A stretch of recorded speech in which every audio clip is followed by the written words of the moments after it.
Your phone lights up, not with a notification, with a countdown. And whether this war is real or a false alarm doesn't matter, because the next few hours will decide who lives calmly and who panics themselves into danger. Take a breath, because if World War III begins, survival won't come down to strength or luck. It comes down to decisions made while your hands are shaking.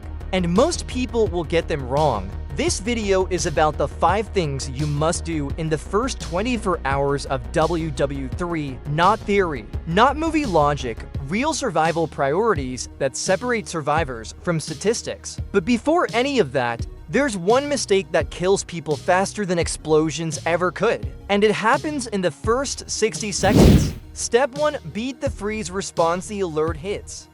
Your brain immediately rebels. This can't be real. They tell us more. It's probably a drill. That delay feels harmless. It's not. In every large-scale disaster, from nuclear near misses to citywide evacuations, the first killer is hesitation. Your body locks up. Your thoughts spiral. Time slips away while you stand still. So here's the rule. You don't decide what's happening. You decide what to do next. Say it out loud if you have to. Alert received. Details unknown. I need cover. That sentence does something powerful. It cuts through panic and gives your brain a task. Because in WW3 survival, emotional control is a physical advantage. And once you regain that sliver of control, you move immediately. Step 2. Get under real cover now. If you are indoors, you go deeper inside the structure. Not higher, not near windows, deeper. Windows are not protection. Drywall is not protection. Distance and mass are. Your goal is simple. Put as much solid material between you and the outside world as possible. Interior rooms, bathrooms, closets, hallways, basements if you have them. If you're outside when the alert hits, this is not the moment to look around for confirmation. You don't stare at the sky. You don't film. You move. Run for solid buildings, brick, concrete, stone. Avoid glass storefronts. Avoid open parking structures. Avoid anything light enough to turn into shrapnel. Every step you take toward cover buys you protection from blast pressure, flying debris, and radiation exposure. And here's the uncomfortable truth. You will not know where the strike is. You will not know if it's one strike or many. So you assume the worst and protect yourself accordingly. Because in WW3 survival, uncertainty is permanent. Step 3. Turn panic into procedure. Once you're under cover, something strange happens. The noise drops, the chaos muffles, and your brain tries to catch up with your body. This is where most people fall apart. They start doom scrolling, refreshing feeds, waiting for clarity that may never come. Don't. Information overload is just another form of panic. Instead, you treat the space you're in like a lifeboat, because for the next several hours, maybe longer it is. You close doors, you stay low, you move deliberately. If there's a window in the room, you cover it. Mattresses, thick blankets, furniture pushed tight against it. Wait at the base so it doesn't blow inward. You're not building a bunker. You're stacking odds. Every layer slows debris. Every inch reduces exposure. And while you're doing this, your mind starts to settle. Because action creates calm, but here's the part no one talks about. Why the first hour lies to you. The first hour after a major WW3 alert is deceptive. Nothing might happen, no sound, no flash, no immediate impact. And that silence convinces people to leave safety too early. They think they overreacted. They think it's safe to check. This is when exposure kills. Radiation, fallout, secondary strikes, these don't announce themselves. They punish impatience. Civil defense data has shown this repeatedly. The people who survive are the ones who stay put when everything inside them wants to move. So you stay undercover, you stay calm, and you prepare for the next step. Because shelter alone isn't enough. And once the outside world starts to fail, what you bring into that room becomes everything. And that's where most families realize they're not ready. The room is quiet now. To quiet, and that silence is your warning, because when the noise stops, the real test begins. You're undercover, you didn't freeze. You bought yourself time, but W3 survival isn't about one smart move. It's about what you do after the adrenaline fades.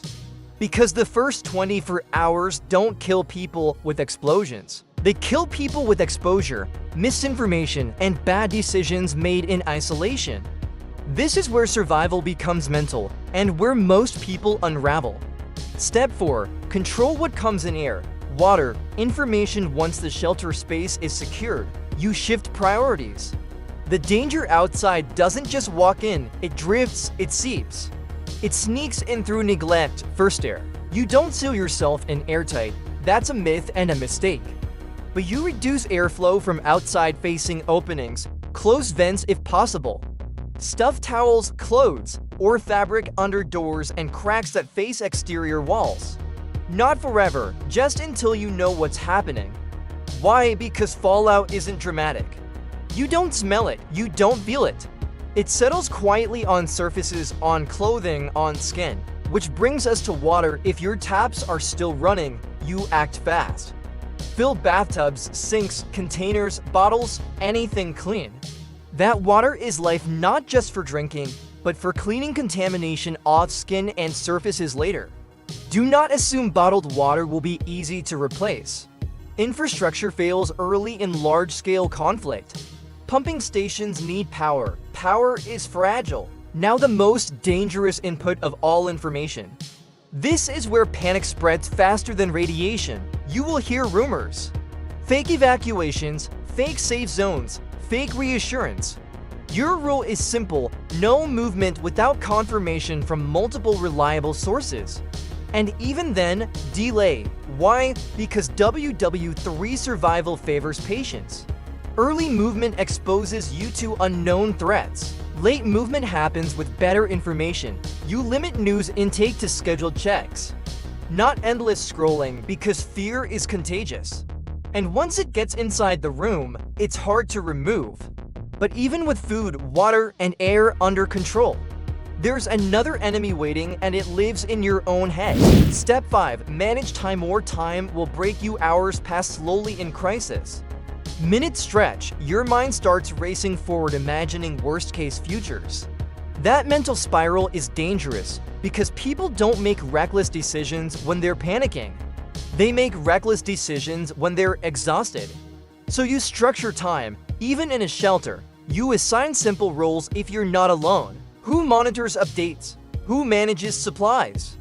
Who checks on kids or pets? If you're alone, you still create routine. Eat small amounts. Sip water, not gulp. Rest in short cycles. You don't burn energy, proving you're fine. And here's a critical WW3 survival truth most people miss. Calm is a resource. Once it's gone, everything becomes harder, so you protect it. You speak slowly. You keep lights dim to preserve batteries. You conserve phone power aggressively. Because communication later may matter more than communication now. And this brings us to the hardest realization of the first 24 hours. The moment you must accept there may be no immediate rescue. No clear instructions, no official guidance that fits your exact situation. Governments respond at scale. You survive at scale 1. This doesn't mean help isn't coming. It means you stop waiting for permission to survive. You stay sheltered longer than feels comfortable. You delay exposure longer than feels necessary. Because radiation levels drop dramatically over time, hours matter, days matter. And the people who rush out early are the ones who never realize what hit them. You wait, you watch, you listen. And when movement becomes necessary, not emotional necessary, you'll be ahead of the chaos because you didn't panic in the first hour. You didn't chase noise, you didn't trust comfort over caution. You did the 5 things that matter most. World War III survival isn't about being fearless, it's about being deliberate. The first 24 hours don't demand heroics, they demand restraint. And if you made it through this window, if you stayed calm, covered, supplied, and informed, you've already done what millions won't. But what comes next is a different kind of challenge, and it's the one no alert can warn you about.